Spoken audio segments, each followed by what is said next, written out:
Mike's Daily Podcast. FF episode 1178. Hello, it's Mike Matthews broadcasting from Cafe Anyway, located somewhere in Podcastro Valley Mont. And today, we are celebrating. It's the post-Basil the Boxer post-party. It was his birthday yesterday. He was so happy that... Because I took him for 2 walks, and I gave him a lot more... Mike's Daily Podcast. Crap off my plate that I shouldn't have. But that's...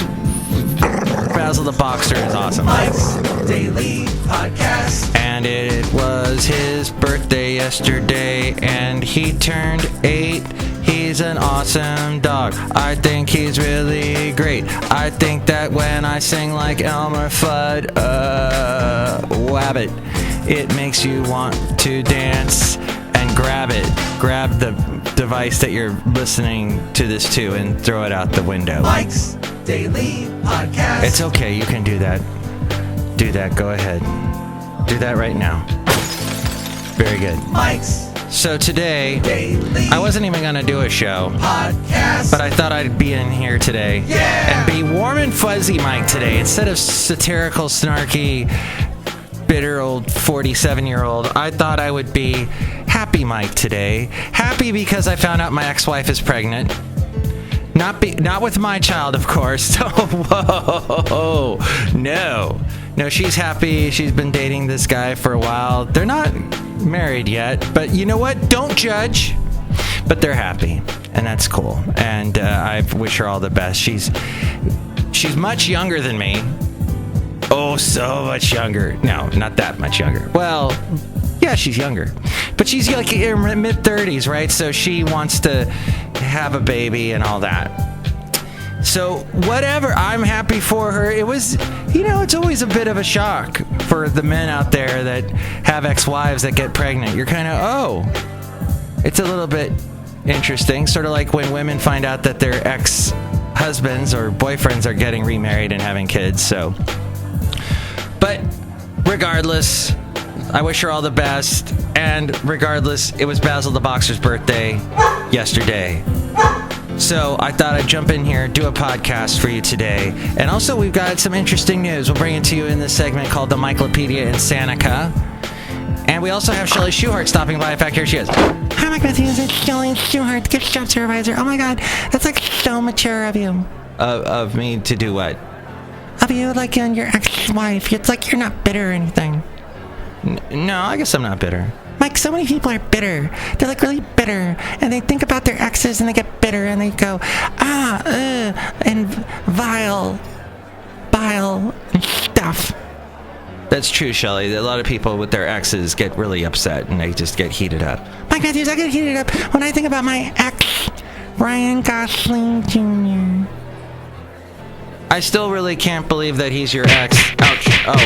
Oh, okay, I believe he's your ex. It's true, Mike Matthews. He had a really good body in that movie. What was that, Crazy Love? Yeah, nobody remembers that. Nobody does remember that movie, huh? It kind of came and went. Oh, well. But thank you, Chely, for stopping by. No problem, Mike Matthews. Can I leave now? Yeah, you can go. Luca walked in as she left. Oh, Mike, this is Floyd the Floorman. And this is John Deere, the engineer. We love Renee Zellweger and are so glad that she came out with a new movie. Mm-hmm. Yes, she is amazing. I think she's aged well. She looks pretty much the same, squinty-eyed and sassy. And the ex of Kenny Chesney, is she bitter about him? I don't think so.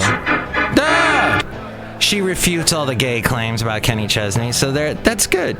I think she's a happy individual, has a movie out, and yeah, good for her.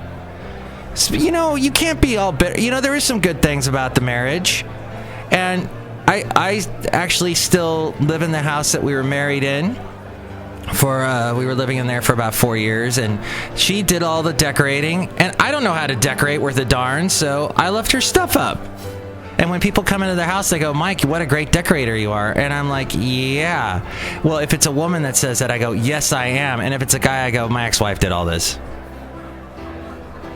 But But my house is frozen in the year 2000, I guess 2012, 2011, somewhere in there. It's frozen in that year, all the decorations. And it probably will be frozen in that year for many years to come. Because I'm a guy, and that's how I roll. Hey, let's get to the segment. Oh, before I get to the segment, let me plug my website, mikesdailypodcast.com. Go there to see the podcast picture. Oh, here's a podcast picture for today. And here's today's podcast picture. Today's podcast picture is of the wonderful area in Podcastro Valley where the golf course is. I don't know the name of it. It's changed names. Is it the Willow Golf Course or something else now? I don't know. But it's a driving range, and they got this lake. And I was walking Basil the Boxer around there, and I took a picture just as the sun had gone down, and it's an interesting shot. See that there at mikesdailypodcast.com. Right after I took that, we saw some deer, which is not unusual in Podcastro Valley. I saw some deer yesterday when I was walking Basil on his birthday walk. And he wanted to chase after him. But it was hot. If you are living in the Bay Area, you know what I'm talking about. It was probably one of the hottest days of the year yesterday. It's supposed to be cooler today, but dang. And I didn't want my dog running around in the heat. He's a boxer. He'll get overheated.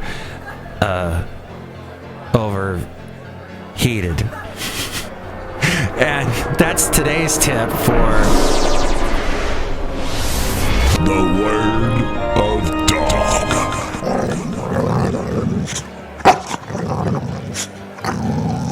Yes, indeed, the word of dog. All right, but now we have another segment, the MIKELOPEDIA INSANICA. The MIKELOPEDIA INSANICA. When I lived in the South, I did not walk on the Appalachian Trail. I shoulda, but I didn't.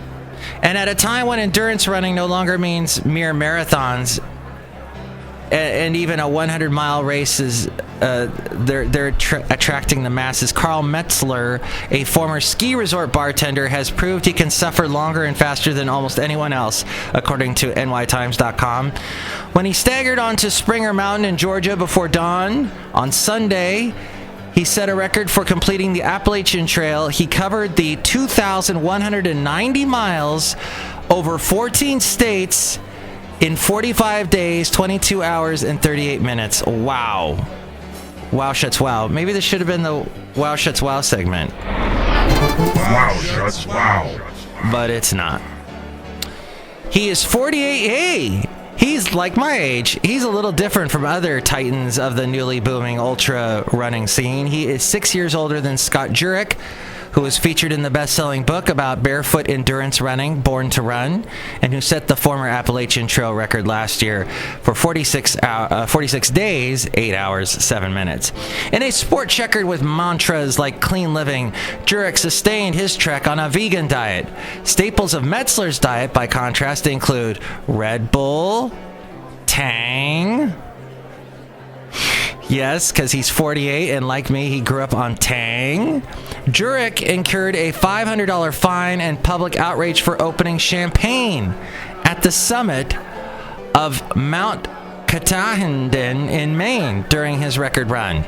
When Metzler finished Sunday, he walked down the mountain, sat in a chair, and sated himself with pepperoni pizza and a beer. It was the latest milestone in an unusual professional racing career. Metzler moved to Utah to ski in 1989, started running the next year. He came to long-distance racing in his late 20s. Primarily a skier, he worked as a bartender at the Snowbird Ski Resort, but took summers off to run. Now based in Sandy, Utah, he became an ultra runner in 1996 after completing a 100-mile race nearby in just over 28 hours. In a sport built on superlatives, faster, longer, more, his 100-mile trail race portfolio is formidable. He has won 38 of them, more than anyone else in the world. But the Appalachian Trail is a particular challenge because this was Metzler's third attempt, and his first since Jurek set it last year. He tried once in 2008, finishing a week off the record. In 2014, he dropped out with 600 miles left. As we go outside a cafe anyway, we're bringing Mike's Daily Podcast somewhere in Podcastro Valley, Mont. Oh, in other news, I guess another Samsung phone caught fire, but this time using a different type of battery because it was somewhere, was it in China or Japan?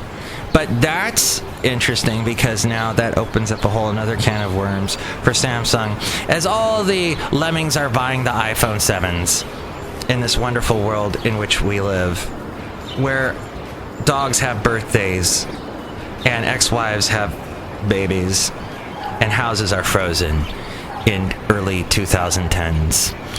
I wish you a wonderful day. Thank you for stopping by. I'm glad I did today's show, albeit a short one. Tomorrow, maybe a little more content. Maybe not. Maybe less. We'll see. Have a great Monday.